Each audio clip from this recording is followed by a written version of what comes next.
Welcome back to Community Starcraft, everyone. I'm Sidewinder, your host. We will be looking at another game. This is going to be just another random replay that I just downloaded. Thought we'd take a look at and see if it was any good. So this game is going to be a Zerg versus Terran, and the Zerg player is going to be RevawjnOb. I don't know. We'll call him the Yellow Zerg here from here on out, so I don't kill that name any more than already need be. He's going to be spawning on the left side of Terminus RE, which is a GSL map. For those of you that are not familiar, the GSL is somewhat the largest Starcraft league in the world. It is in Korea, South Korea more specifically, and they produce all sorts of cool maps like this. Getting back to the players, this Yellow Zerg player, whatever his name is going to be fighting LoWClouD. And these are going to be on cross positions, and this is another huge map. It takes forever to walk across, so I'm expecting a rather large game. Yeah, that's right. A rather long game in duration between these two players, so hopefully we'll see some cool stuff coming down. We do, interestingly enough, see a supply depot near the mineral line and a barracks up at the front door for LoWClouD, meaning that he's not terribly worried about any sort of pressure, which is fairly good. Just because Zerglings are going to take forever to get across the map, and you should be able to scout him in time to see that coming. Whatever this guy's name is, I can't say his name, we'll just call him Rev, is going to be taking his hatch first, like we see in so many games from Zerg nowadays. And he's going to be at this expansion here, which is just right outside the main. For those of you that have not seen this map, this is a really interesting map in the sense that there's so many expansions nearby that are fairly well protected by just one choke point. There is your main here, your naturals right here, and your third is just right down a ramp, but they are all choked by this one point. So taking a fast third on this map is actually a lot safer than most other maps. What you will see is a lot of drop plays. Sometimes you will see some Nidus work from Zerg, just because these bases are so huge and there's so much ground to cover that it's faster to just either drop with fast dropships or just Nidus straight into their base. And one last note is there is a neutral supply depot here that you will see on a lot more competitive maps, just to prevent the Zerg from getting walled in from like some pylons or some bunkers or whatever. They are doing a little bit more to help out Zerg players, or just rather to keep the game a lot less cheesy than we might see on the ladder. So, checking back over to the Terran player's base, there's a fast command center coming down, which is a good response to the quick hatch, even though he hasn't even scouted it yet. But you're usually not going to see any sort of all-ins from Zerg early on this kind of a map, and we now see him scouting this hatchery right here. If you heard that, you will see that a Reaper is out, so the Reaper is likely going to be doing just a little bit of poking, a little bit of harassment. Queens will be out by the time the Reaper gets here, but the Reaper is more so just for advanced scouting to see what the Zerg player is doing in there. This SCV is on hold position. He's not afraid to just take it right in the face from that Zergling, and he's going to go down and lose control of that watchtower. Second, or rather the Reaper's over here taking control of this watchtower, but he is going to be taking a little bit of early map control, fending off any Zerglings that might try to kill him. And here he goes, he's going to hop right up into the main. Zerg player looks like he's just now scouting where the Terran player is, and his Zergling is not able to get where he wants to go because of this wall up in the front here that has been created between this command center and the barracks. This Reaper was in here doing a little bit of bothering on this main. He did kill a couple of workers, possibly just one. I'm not sure where that other worker kill came from. Sorry we missed the action there. We were kind of getting a little bit distracted by that Zergling that got lost. Zergling is still doing a little bit of scouting, and if you're a Zerg player, feel free to produce some drones in the early, or not drones, Zerglings in the early game so that you can poke around the map and see what's going on. He will get to vision of this, but that's all he's going to see, which doesn't really tell him a lot since he already saw the Reaper, but he did see the command center, so that is also important. We will see this command center lifting off and landing, but this Zergling can also come in here and bug the landing point if he just sits underneath it, but he is not paying that much attention. He is going to die to these Marines anyway. So down he goes. Zerg player is already taking his third, and if you look at the timer, it's just barely at 6 minutes by the time he threw that down. So you can see on Terminus, this is a huge map. A lot of players feel very safe for taking this quick third because of this just one choke point. You do need to look out for drops, but still, it limits so many options when you have such a huge rush distance in one place that you know almost all the ground forces are going to be coming through to. This is a little bit slow of a starting game, just because you're going to see, especially North American players in particular, macro up a lot more than other like foreigners, especially Koreans. Koreans do prefer fast pressure as opposed to us lazy, thumb-twiddling Americans that like to kind of sit back and macro up and get a big army out and just clash them between one another. So we likely will not see any action for a little while here. The Zerg player is getting his creep spreading started, which is good, because if you can spread your creep out to the middle of the map, you're not only going to have vision that far, but you could even get it far enough to see when drops are coming. And if you're going for any unit compositions like Hydralisks or a lot of Zerglings, it's very important to get that speed bonus so you can get good positioning on your opponent.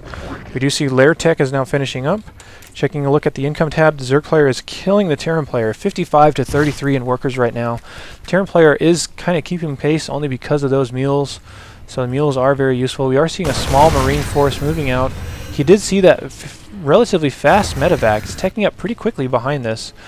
So he has a lot of options here. He's obviously going to force the Zerg player to produce units, and you do see 10 Zerglings coming down. Ideally for Zerg, you'd want to sit back and keep producing drones so that you can get your economy rolling. There's now 20 Zerglings on the way. This drop is going to land here in the back, but this Overlord is going to see everything that's going on. I don't know if he's not reporting back to base because these Zerglings are on a weird rally point. Checking in the Zerg main here really quickly before this attack commences, there's a Baneling's Nest coming up and a Spire. We're going to see if the Terran player can focus down the Spire in time. He's just kind of eating the damage from these Zerglings. He now changes his focus to try to pick up a Queen and some Zerglings. More Zerglings are streaming in here in order to try to stop this. The Marines are cornering themselves, which is a very smart idea, so that none of the Marines are taking damage that are in the back. But the Zerglings are still going to clean this up. You have to wonder if he would have actually gotten that Spire down had he just focused all of his fire on there with this medevac backing up to heal them. He actually does pull out 3 Marines anyway, so losing 5 Marines for a handful of Zerglings was a fair trade, but he did get some good scouting information in on the Zerg player. So, and also behind that, he did expand. Now, one thing that you guys should notice in the lower leagues from these higher league players is that when you commit to any sort of a push, there needs to be a reason for that push. You shouldn't just walk in there for no reason. And his reasoning was to grab an expansion behind it and assure that the Zerg player was not going to just be running across the map and killing that expansion when no forces were back at home. He does have a bunker here, which is not loaded, and a couple of tanks to fend off any sort of pressure, but still, you do like to feel safe and especially be safe in these early stages. You don't want to lose to something dumb like a Zergling run-in when your forces are away from home. This medevac is still just kind of hanging out here. I don't know if he's getting ready to drop these Marines back in to see if he can get a little more scouting information, but he's obviously not going to do a whole lot with just 3 Marines. Back in the Terran player's main, he is getting a whole bunch of barracks coming down. Looks like he is committing rather heavily to this siege tank mixture, which is fairly normal for Zerg versus Terran. There are centrifugal hooks on the way for these Banelings, which are going to give them extra speed. And a big laundry list of stuff going down. There was an armory there coming down, so you have to wonder if you're going to see some Thors on the way for the Terran player. Meanwhile, this Zerg is getting very brave by expanding twice out here in the middle of the map. He feels that he can get away with this with his fast unit composition of Baneling, speed Baneling that is, Mutalisks, and Zerglings. So we'll see what happens here. The Terran player is moving across the map. He is going to see this expansion come up and possibly try to deny it, forcing the cancel on there, which this may have been part of the Zerg's idea of grabbing both of these so that if one of them gets denied, the Terran player might feel that he's done some damage, but in reality there's another expansion sitting over here that's going to be up in no time, and you just kind of have to hope that the Terran player doesn't grab it. These Mutalisks need to really be careful. It's a terrible matchup. All the Mutalisks go down. A bunch of Zerglings and Banelings coming in. Great job of loading up the medevacs to hope that these medevacs don't get taken down by these Mutalisks, but he will just carpet bomb these Marines out and drop them and take out these Mutalisks. So a fairly even army trade, and all these Banelings get in here and blow up all those Marines. So it was basically an army trade, and at this stage of the game, if you can get an army trade as a Zerg player, that's a good spot to be in. More Banelings are rolling in to take out the rest of these Marines, and he just kind of gives up on the micro on them, and they all just blow up into oblivion. These Mutalisks are going to take out all these medevacs if these Marines don't hurry their butts over there and take it down, which they do. So a little bit of army trading going on here. If you take a look at the units lost, the Zerg player has lost more units, most of them being Mutalisks, so you really need to be careful with your Mutalisks if you're Zerg, because Stim Marines just shoot them down so fast. But the interesting thing is that both players are actually banking quite a bit of resources here Taking a look at the NPM tab, this is likely going to be a Masters level game, considering the relatively high APM of both players, and considering this is not in any sort of ladder match, and since there was a series of these, I would imagine this is probably from a tournament. So on macro hatch going down here for the Zerg, checking the production, we do see a Thor on the way to deal with those Mutalisks just a little bit better if they get clumped up. More Marines are pushing out, so the action is really picking up here. There are now 5 medevacs on the field, which is a respectable amount. You have to imagine those medevacs got healed. Mutalisk trying to poke in here, getting shot away by those turrets. It looks like he is just trying to do a little bit of scouting information, but he needs to be a lot more careful with these Mutalisks. You can't just let them sit there and die, because they're such an expensive investment. Mutalisks don't seem like all that much, but 100 going down to just Marines and not killing anything is such a waste. So if you're Zerg, be careful with your Mutalisks. Your Mutalisks have a lot of uses, especially to keep them pinned back in their base if you can do some good harassment, and also to clean up tanks if you can get some banelings to explode on those Marines. So in terms of unit compositions and tempo, this is a fairly standard Zerg versus Terran. If you watch a lot of pro games, you will see a lot of games that are similar to this, but every game has its nuances. This Terran player needs to be careful. These banelings are rolling in, and he does stim them away, but all these Marines are going to likely go down, whether it's to the tank fire or to these Zerglings. Zerglings do surround these tanks. Marines are retreating as fast as they possibly can. You do not want to lose this Thor. You'd like to see him pick him up with one of these medevacs, but he is not paying attention. This Thor gets surrounded and ditched. That's 300 minerals and 200 gas down the drain. Terran player is really in a full retreat here, trying to hide from these Zerglings. The Zerglings get in here and surround the bunker. The feeling that this Terran player is just not prepared for the amount of units that the Zerg just threw at him. He's crushing it in supply right now, and this bunker goes down. This Thor is going to go down in good time, but this Thor does wall off here quite nicely. These Marines are getting a lot of damage on these Zerglings and Banelings, so that attack force is relatively cleaned up. Not many units lost, so good army control there by the Terran, but he's still way, way behind in supply. 57 supply disparity, and you can see what a huge economy advantage he has is going to do for him in this game. He's up by over 30 workers. We are going to see a massive doomsday drop here from the Terran player. You have to wonder where he's actually headed with these. So he's rallying there and rallying here. He's probably going to drop into the main, try to take down some tech, see what he can do to keep the Zerg on their heels, but the Zerg is just so far ahead right now. He has 88 workers. He's on 5 bases. All of them are still mining, so this is wonderful economy management from the Zerg player. Terran player is moving in with this drop, and he does have one of these Thors loaded into one of these medevacs, which is pretty funny because you can kind of see the Thor dangling down from the medevac, all huddled up in a little ball there. He's going to drop in the main, a big doomsday drop, and this is a good place to drop because if you can limit the amount of paths that Zerglings and Banelings have to advance on your army, that is optimal. This fat Thor is going to hopefully take a lot of the damage from all these Zerglings and Banelings. The Zerg player is responding, but it takes him forever to move across this huge map. All the Zerglings and Banelings are coming in. The Spire goes down, as well as the Spinecrawler and a bunch of the drones in the main. He does not opt to pull drones for whatever reason. These Mutos are clumping up way too much. The army of the Terran player is taking down these Mutos, no problem.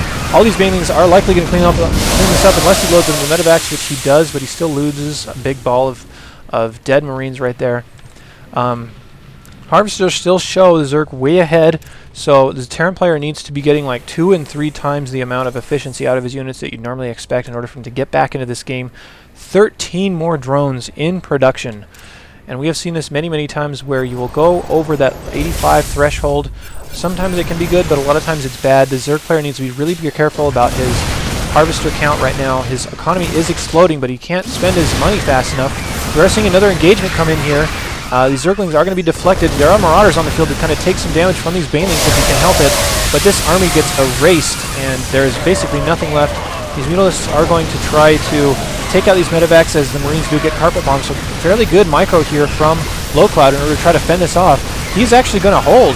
So this is very, very good usage of these medevacs to pick these up, to prevent these Marines from getting blown up by those medevacs and to split them up by doing that carpet bombing. You can see the resources lost will favor the Terran player, but the income is so much in favor of the Zerg player that those resources lost might as well be exactly the same.